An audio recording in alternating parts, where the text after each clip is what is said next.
Let's assume for a moment that you are a people leader and you are a program manager as well. That means you're accountable for a number of projects in your team and you have a few project leaders report to you, and ultimately you are accountable for the outcomes of all these projects in your group. And let's assume as well that you are typically running all the steering committee meetings for those projects in your group, and they are run in a very specific way. Now the question is, do you really have to run these project steering meetings yourself? Maybe not. You could delegate them, right? And this is what this episode is about. We're looking about delegation. And we're looking about delegation beyond just black and white, beyond just delegation as a binary choice between I don't delegate or I delegate. And we're going to look at how does coaching play a role in that? What's the difference between coaching and delegating? Let's have a look. I think this will be an interesting episode. And the reason is this, because I want to delegate more and better. That is a very common coaching topic that I face. Let's have a look. See you in a moment after the break. Welcome to the Coaching Leader Podcast, specially crafted for the ears of ambitious people leaders who want to take their own communication skills to a whole new level.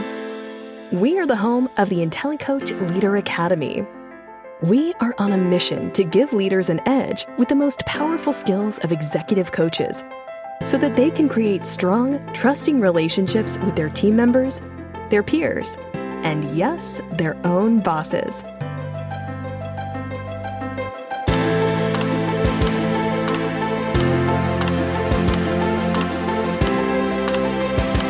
And here is Mike, your host.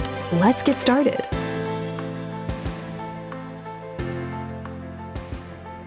Welcome back. Well, let's talk about delegation. Delegation is an important topic, and as I just mentioned, it comes back again and again. And delegating is challenging, it's not easy, yet it's often perceived as binary. I delegate or I don't. And in this episode, I would like to spread that out a little bit, because there is a delegation spectrum, as I would call it.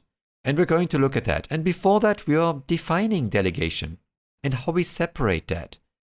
And after we defined it, we're looking at the spectrum, we're relating it to coaching, and hopefully you're going to take away something that is helpful for you in the way how you decide what work you delegate to your team.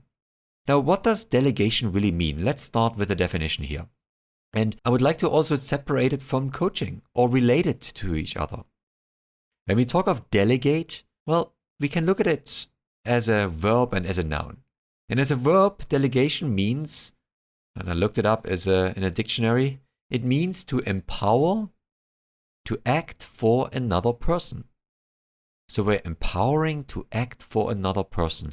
And acting for another person, it means that the original activity is still sort of owned by that person, but they're empowering to act for me. They do something for me which I normally should do. So something which I normally do, now someone else does. And that's what delegation really means. And as a noun, it becomes even clearer. Who is a delegate? A delegate is a person who represents someone else. And that's an important distinction to make and to recognize what we mean by that. When we delegate, we pass on work that was originally or is maybe still work that we are accountable for, but we're passing it on to someone else. So in that way, delegation maintains a hierarchy. It's still a top-down way of engaging. I'm delegating, that means I am empowering someone to act for me. And what is the difference to coaching then, to a coaching style? In coaching, well, I just used the International Coaching Federation's definition here. We partner with clients in a thought-provoking and creative process that inspires them to maximize their personal and professional potential. So it's a very different way of engaging with somebody. When I delegate, I empower them to do work that I would have done otherwise. When I coach, I partner with somebody to help them find a solution, to help them maximize their own potential, to find their own solution, their own path. So these are very different styles of engaging. And I just wanted to put them sort of in a comparison. And by the way, just because this is called here the Coaching Leader Podcast, it doesn't mean that coaching or delegating is better.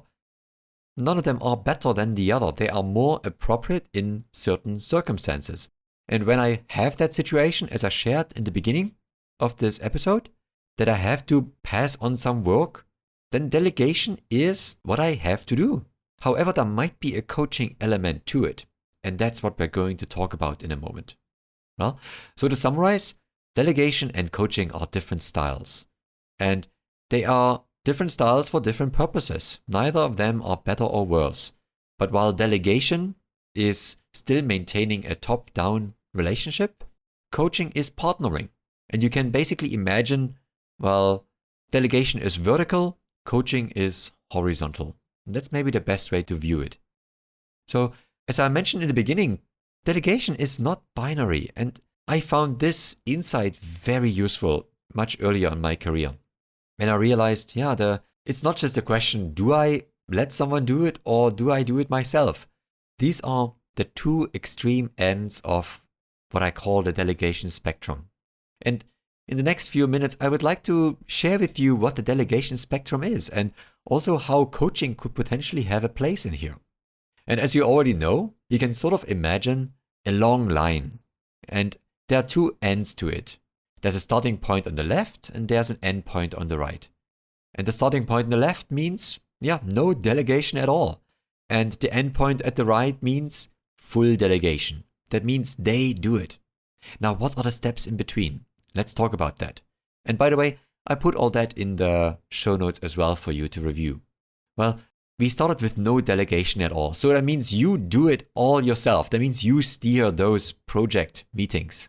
The next step towards the right is that you show them how to do it.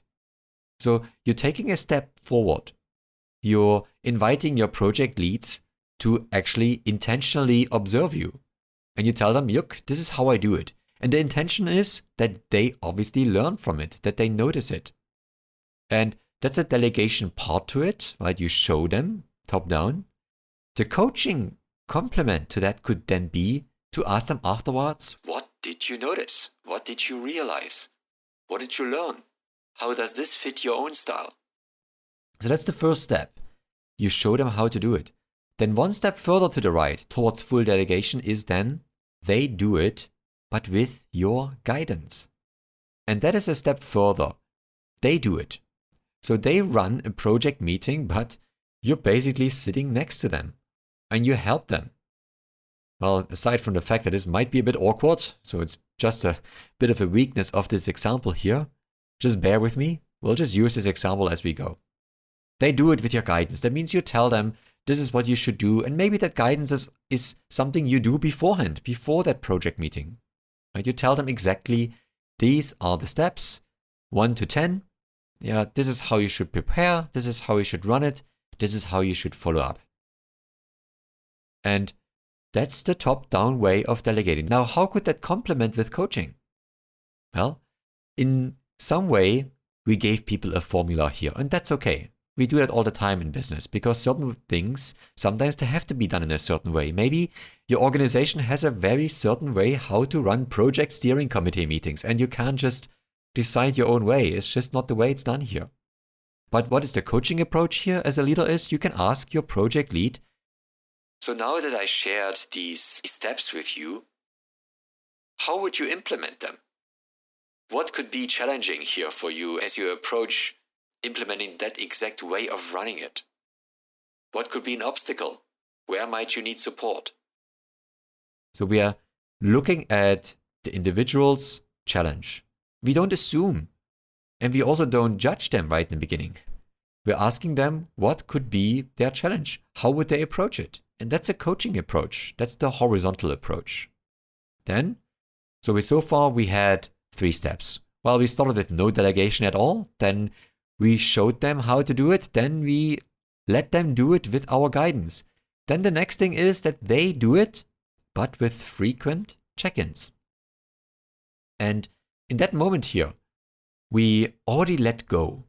And we do something which I call we increase the degree of autonomy. And autonomy is important because it's inspiring. It is motivating. It helps people to grow. Here, we are already letting go. They do it, but still with frequent check-ins. So and that's simply the way how also in driving school you have your driving instructor in the very beginning really sit on your heels, and your driving instructor really watch you very closely and make sure that you don't make any mistakes. They do very frequent checks on you. They want to make sure that you get those right, the details of how to handle a car. And same way here, you might ask them after every project steering committee meeting, how did it go? And you have maybe a half an hour debrief because it's such a central meeting format in your organization. You do frequent check-ins, but you already gave a bit of autonomy. Maybe you don't sit in there anymore. What is the coaching element to that? After those frequent check-ins? Well, what you do is you ask them, during those after action reviews, how does this work for you? What was challenging in that steering com? What kind of support you needed? It's very similar to what we did before. What did you notice? What works for you? How do you approach these challenges? You can ask your team member all sorts of questions that show that you're curious about their progress. Then the next step is that they do it, but not with frequent check-ins, but with infrequent check-ins. So the difference to the last step is that we further increase the degree of autonomy. And that's where your good judgment comes into place as a leader. You can see the confidence rise in your team member. You can see that they are capable to comply with the non-negotiable ways how things have to be run. And you can increase their degree of autonomy to execute the work without your supervision because they deliver well. And in those infrequent check-ins, you basically do the same thing. You have that horizontal conversation with your project lead, who in that moment is your partner when you coach with them. And you ask them, what did you take away? How did this work? What was challenging, particularly in the last meeting? What did you learn over the last few project steering meetings? How do you want to do it differently? What went well? What was challenging? What kind of support do you need? All these questions you can still ask when you do your infrequent check-ins. And by the way, I'm talking of check-ins and not check-ups. I think I've mentioned it before in an episode on this podcast. There's a difference between doing a check-up on someone and doing a check-in. And I guess you can already sense a bit what that is. A check-up means you ask people, did you do your work? And you ask them basically, hey, you had supposed to run this meeting. Did you do it? Did you actually include all the KPIs that I asked you to? Or did you again miss one or two like you've done in the past few times? A checkup comes from a point of a lack of trust. And I'm assuming that the other person has already failed and they can positively surprise me. A check-in starts basically from the other end. And it goes in with an assumption of, I believe in you. I wonder just how you're doing. Tell me about how you're doing. What's working, what is not. I'm here to support you. And if the other person had a failure, we support them. And we don't automatically assume that this is a pattern of their character, but maybe it's just a function of that project meeting. What happened in there? So that's a really important difference again, to really look at ourselves and wonder, am I doing a checkup here on somebody or am I really checking in? So we've come quite far in the delegation spectrum. It started with no delegation, then we showed them how to do it, then they did it with our guidance, and then they do it with frequent check-ins, and then they do it with infrequent check-ins. And now there are basically just 2 steps left. And the next one is that they just do it, and they tell you when they are done. So you're not even doing these infrequent check-ins, but it's running so well and with so much ownership that it's an agenda point, maybe in your one-on-one. They report on it, and it depends really on your spider senses whether you decide to dive in with a question or two, on maybe a challenge or so, on something that was noticeable, or you may not. When we are at that step, they tell you when they are done. We are almost at the level of a full degree of autonomy on the other person. They own it. They are confident. They are motivated. And the last step is that full delegation that we spoke about. It is that you handed off an activity to somebody and you let them run with it. And it's not even part of your agenda. It's fully delegated. So I hope you can see the difference between just looking at delegation in a binary way and if you see it as a fluid spectrum of different choices. The more we go from no delegation at all on the left to full delegation to the right, we are increasing self-driven autonomy, right? And we are focusing more on results than focusing on process, on micromanaging.